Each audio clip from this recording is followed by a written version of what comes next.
Déjà, bonjour à toutes et à tous. Merci d'être ici. Aujourd'hui, je vais vous présenter en fait une recherche qui a été réalisée dans le cadre du projet interdisciplinaire SLOW, pour Social Life of Water Data, qui réunit en fait des chercheurs en sciences sociales, des géochimistes et des hydrologues, et qui interroge la production ou non de données de contamination de cours d'eau en tant que faits sociaux, et en étudiant aussi leur politisation ou non. En fait, cette recherche, elle est issue d'un mémoire de master qui a été réalisé en 2023-2024 et qui s'intéresse, entre autres, à la manière dont s'est construit un lien a priori évident de causalité entre la contamination au mercure et l'orpaillage illégal en Guyane, et aussi ce que ce lien produit, à la fois dans le problème public de l'orpaillage de manière plus large, autant que sur les politiques de santé publique en matière de contamination. Pour cette présentation, on va se concentrer sur une des hypothèses que je vais partager avec vous aujourd'hui, qui est que le lien mercure-orpaillage illégal constitue en fait un narratif ou narrative relativement dominant dans l'espace public, c'est-à-dire, pour citer l'article de Gagneron et autres, une construction sociale et politique qui peut être conçue et proposée par des élites politiques, des agences de développement, des médias ou des scientifiques. Ni totalement vrai, ni totalement faux, ce narratif maintient une connexion fluctuante avec son sujet. Vous pouvez passer. Pas de souci. En fait, ce qu'on va faire aujourd'hui, c'est essayer de questionner, étudier ce narratif en mettant en perspective notamment une partie du concept d'habité colonial que propose Malcolm Ferdinand, j'y reviendrai, qui permet d'interroger en fait les rapports de pouvoir que sous-tend la mise en récit sanitaire autour du mercure en Guyane. En gros, la question aujourd'hui, c'est en quoi la construction de la contamination au mercure en Guyane renverrait à une forme d'habité colonial. Donc, je vais d'abord revenir rapidement sur le terrain et l'approche méthodologique. Je ferai aussi un petit rappel sur le contexte colonial spécifique à la Guyane. Et ensuite, à travers des extraits issus d'une observation de mon terrain, j'essaierai de montrer comment ce narratif s'incarne concrètement. Et à partir de certains effets produits que je citerai, on pourra remettre en perspective ce concept d'habité colonial. En fait, cette recherche, elle repose sur une enquête qualitative qui a été réalisée entre mars et juin 2024 dans le cadre d'un stage de 6 mois avec le projet, à partir en fait d'un corpus qui est principalement issu du paysage institutionnel et scientifique. On a aussi quelques habitants issus du sud de la Guyane. Cette recherche, elle combine une trentaine d'entretiens semi-directifs, 2 observations qui ont été réalisées entre Toulouse, Paris, Cayenne, qui est une ville littorale en Guyane, et Camopi, qui est une commune qui se situe à la frontière entre le Brésil et la Guyane, donc la frontière sud. Cette recherche, elle a été conduite en collaboration et en codirection avec une géochimiste qui s'appelle Laurence Maurice et qui est chercheuse directrice de recherche à l'IRD, donc l'Institut de recherche pour le développement. Elle a directement participé à une partie de la production des données sur le terrain, en conduisant une partie des entretiens avec moi. Malgré des contraintes structurelles et temporelles qui ont pu contraindre en fait cette durée de l'enquête, parce que du point de vue sciences humaines et sociales, c'est une phase terrain qui est relativement courte. On pourra aussi revenir dans la discussion sur peut-être des aspects qui renverraient plutôt à une colonialité du savoir dans la construction de la recherche. On a quand même pu mener un travail de réflexivité qui permet du coup d'explorer les premiers résultats de ce terrain. Donc en fait, le terrain principal en Guyane, il s'est concentré sur Cayenne, donc la ville littorale, et dans une zone du fleuve Oyapock, plus précisément la commune de Camopi. Pourquoi ? Parce que déjà, c'était le terrain d'étude de la directrice de recherche Laurence Maurice depuis les années 2000-2010, qui qui s'est concentré à étudier les sources de mercure et la présence de ce mercure dans le sang de certains habitants. Pourquoi aussi? Parce que, a priori, cette zone serait marginalisée dans les discours d'alerte sanitaire qui circulent dans l'espace public, à l'inverse du fleuve Maroni, qui se situe du coup à la frontière nord de la Guyane. Quand vous voyez Saint-Laurent-du-Maroni, c'est le fleuve Maroni. Voilà. Donc du coup, mon travail, il s'est appuyé entre autres sur des travaux issus de l'écologie politique, mobilisant du coup l'approche de narrative ou encore des approches comme des concepts de vitalité avec Jane Bennett. Mais aussi, il s'est inspiré des STS, donc les études sur les sciences et technologies, l'analyse des problèmes publics ou encore la santé environnementale.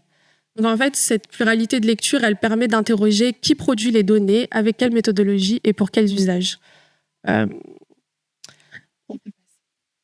Donc en fait, pour comprendre les logiques de visibilité des contaminations en Guyane, je vais revenir rapidement sur le contexte colonial.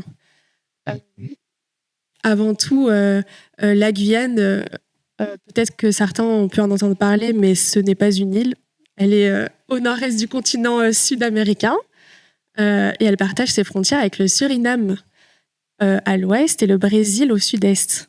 Donc, les fleuves Maroni et Oyapock, que j'ai déjà mentionnés, qui sont souvent pensés comme des frontières naturelles, sont plutôt des espaces habités, traversés, négociés, pour reprendre notamment les travaux de Clémence Léobal. Ce qu'il faut savoir, c'est qu'en fait, on a eu après plusieurs tentatives de colonisation européenne qui ont été notamment repoussées par des habitants dits amérindiens. La Guyane, c'est l'une des premières colonies françaises dès le XVIIe siècle, qui s'inscrit du coup dans la première expansion de l'empire colonial français. Son occupation, elle repose initialement sur une économie de plantation, du coup structurée par la traite esclavagiste et tournée vers la métropole. On a un littoral qui devient le cœur administratif et économique du territoire. L'intérieur, il reste relativement faiblement occupé par l'administration coloniale. On a des échecs, des tentatives de colonies de peuplement, mais qui échouent, on a aussi la mise en place d'une colonie pénitentiaire. En 1946, la Guyane, elle devient un département d'outre-mer. Mais en fait, cette départementalisation, elle ne concerne que la zone littorale. Le territoire dit de l'intérieur, il reste en fait un territoire à part entière, c'est-à-dire le territoire de l'Inini jusqu'en 1969. Et en fait, jusqu'à cette date, les habitants qui y vivent ne sont pas considérés comme des citoyens. Après un référendum en 2010, on a la Guyane qui devient une collectivité territoriale unique. Et donc, en fait, dans tout ça, on a l'exploitation aurifère, ou plutôt l'orpaillage, comme on dit en Guyane, qui est en fait l'extraction d'or minière à petite moyenne échelle, qu'on appelle aussi activité artisanale. Elle est plutôt marginale au début de la colonisation, et en fait, elle va avoir une place de plus en plus importante à la fin du 19e siècle, parce qu'elle devient une alternative à l'économie de plantation qui décline. Accompagnée de l'abolition de l'esclavage, cette activité d'exploitation aurifère, elle va contribuer à modifier la structure sociale guyanaise. Parce qu'en fait, on a des anciens esclavagistes blancs qui font faillite et il y a de nouveaux groupes dominants qui émergent, et donc du coup de nouvelles élites, des créoles métropolitains ou encore des descendants d'esclaves affranchis. Donc en fait, pour résumer, l'exploitation de l'or, elle s'inscrit à son origine dans une logique de développement colonial, l'extraction d'un minerai ressource à destination de la métropole. Comprendre en fait ces généalogies ou cette remise en contexte, ça permet un petit peu de mieux saisir pourquoi l'orpaillage illégal en Guyane, il continue aujourd'hui d'être un objet politique associé a priori du coup dans l'espace public de façon presque automatique à la pollution au mercure, et c'est ce qu'on va regarder maintenant. Donc, il faut souligner que la littérature en sciences humaines et sociales sur les contaminations environnementales en Outre-mer, elle reste relativement émergente. On a des recherches du coup qui se concentrent sur, entre guillemets, des cas emblématiques. On a pu le voir en introduction avec le chlordécone en Martinique, qui est largement médiatisé et politisé ces dernières années, notamment à travers des actions de justice. Pour la Guyane, on a des travaux sur la pollution au mercure, mais qui sont plutôt abordés à travers des controverses minières, comme le projet Montagne d'Or. Ou alors, on a aussi pas mal de recherches qui soulignent l'insuffisance des données sur l'activité minière informelle. On a la question des contaminations par le mercure qui, globalement, peut approfondir en tant que phénomène socialement construit. Ce lien, en fait, entre orpaillage et mercure, il est ancien. Le géographe Le Tourneau, il estime que sur la période 1850, année 2000, on a plus de 200 tonnes de mercure qui auraient été utilisées en Guyane. Et donc, en fait, à partir des années 2000, on a un orpaillage illégal qui va progressivement s'implanter dans les récits, illégal de trois manières. De un, parce qu'en fait, depuis le début des années 2000, l'utilisation de mercure liquide qui est utilisée pour extraire de l'or, elle est interdite par la préfecture. Et dans la législation française plus largement, on a aussi le fait qu'on a de l'activité qui se fait dans une zone protégée, le parc amazonien de Guyane. Et on a aussi des orpailleurs qui sont souvent dans ces zones en situation irrégulière sur le territoire français. Donc, dès mes débuts, en fait, où je me familiarise avec le sujet, le lien entre orpaillage illégal et contamination au mercure, il est présent. Donc, on a des articles dans les médias, on a des articles de blogs d'ONG, même des institutions, on a même des publications scientifiques qui reprennent ce lien de causalité. En fait, on a un schéma causatif qui semble a priori aller de soi, c'est-à-dire un orpaillage illégal qui use de mercure liquide pour extraire l'or, qui rejette du mercure dans l'eau, qui contamine les poissons qui sont mangés par les habitants des fleuves, qui ensuite sont contaminés. Et surtout, ce qui revient, c'est que ce sont les Amérindiens autour du fleuve Maroni, donc le fleuve Nord, qui est une zone en fait guyanaise extrêmement orpaillée illégalement. En même temps, on a des études en géochimie, notamment du coup celle de Laurence Maurice et de ses collègues, qui montrent que des données recueillies sur le fleuve Oyapock avec des taux élevés de mercure, même en dehors de toute activité d'orpaillage.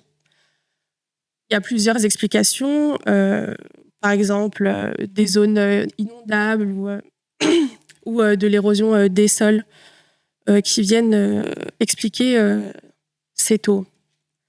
En fait, moi, ces divergences scientifiques, je les découvre sur mon terrain, en commençant mon enquête, en travaillant directement avec Laurence Maurice. Et du coup, c'est ce qui permet en fait d'identifier un narratif et ce qui me permet de comprendre que, premièrement, l'origine du mercure, qui est responsable de la contamination humaine, elle est difficile à tracer de façon certaine. On renvoie aux travaux, par exemple, de Michel Callon sur cette thématique. Et ensuite, deuxièmement, que le mercure, c'est pas un problème de santé publique à part entière, mais c'est plutôt construit comme en fait une extension sanitaire du problème public de l'orpaillage.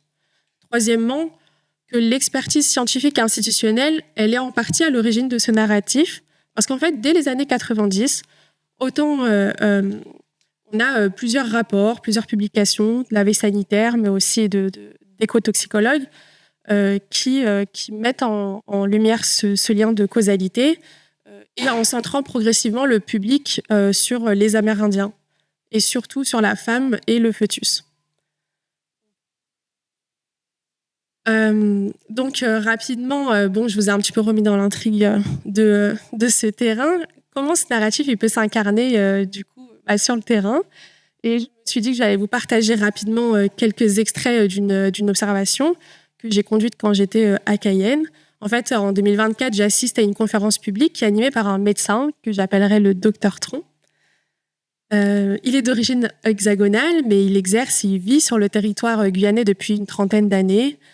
C'est un homme environ d'une cinquantaine, soixantaine d'années Il a un peu l'idée qu'on se fait d'un médecin, il a les cheveux grisonnants, il fait preuve d'un certain charisme et il est régulièrement cité dans mes entretiens. Donc, voilà, je vous lis des petits extraits de mon carnet de terrain. En fait, la conférence qui s'est tenue dans une petite salle de cinéma bondée, elle a réuni de nombreux acteurs clés, comme la préfecture, l'agence de l'eau, des membres d'ONG, des enquêtés de mon terrain de recherche également. Le docteur parle et il dit notamment que l'orpaillage mange les berges, que ça prolifère. Il parle de pollution des sols et des eaux. Il dit qu'il n'y a pas de gestion de déchets. En fait, ça, c'est le début de la conférence. Dès le début, on remarque qu'en fait, son discours, il installe un cadre alarmiste, ou pour le moins assez dramatique. L'orpaillage, il est présenté comme une force autonome, invasive, presque virale, ce qui contribue en fait à en faire une entité pathogène et surtout à déshumaniser les travailleurs, les orpailleurs. Ça permet aussi de présenter une sorte de caractère irréversible de l'équation orpaillage illégal et pollution au sens large pour le moment. Un peu plus loin, il dit « Les plus fragiles, ce sont les êtres humains en développement et donc par extension les mamans. Les populations les plus exposées en Guyane sont les Amérindiens, notamment sur le Haut-Maroni. » Un peu plus loin, il nous dit « Ces femmes de sa patientèle avec qui il a travaillé sont devenues des ambassadrices, notamment sur les précautions alimentaires. » Un peu plus loin, on a des temps d'échange, un temps de questions avec le public. Et en répondant à une question, le docteur dit que le fleuve Oyapock et le Maroni n'ont vraiment rien à voir en matière de teneur d'exposition au mercure. Donc là, ce qu'on voit avec ces extraits, c'est qu'en fait, il produit une visibilisation ciblée. On a les femmes enceintes du Maroni, mais surtout le fœtus, qui devient le public vulnérable par excellence. En fait, le comportement alimentaire, il est ciblé par les politiques de prévention et le problème, il est recentré sur le sanitaire individuel, dont on peut discuter l'effacement des dimensions structurelles. Ce que le docteur critiquera d'ailleurs en partie dans sa conférence. Et il y a d'autres problématiques qui rentrent en jeu. On a un manque d'assainissement. Enfin, on se rend compte qu'il y a d'autres contaminations, en fait. Turbidité de l'eau, potentiellement une contamination atmosphérique. On a d'autres groupes qui sont invisibilisés, comme les orpailleurs, les habitants de l'Oyapock, les travailleurs informels. Voilà, tout ça, ils ne sont pas pensés comme vulnérables ou même légitimes. Ce qu'on voit aussi globalement dans ces extraits, c'est que ça permet de saisir concrètement comment le lien entre orpaillage illégal et mercure il se construit comme une évidence dans un espace public local. On voit quelques effets de ce narratif, des figures ciblées, une invisibilisation d'autres groupes. Ce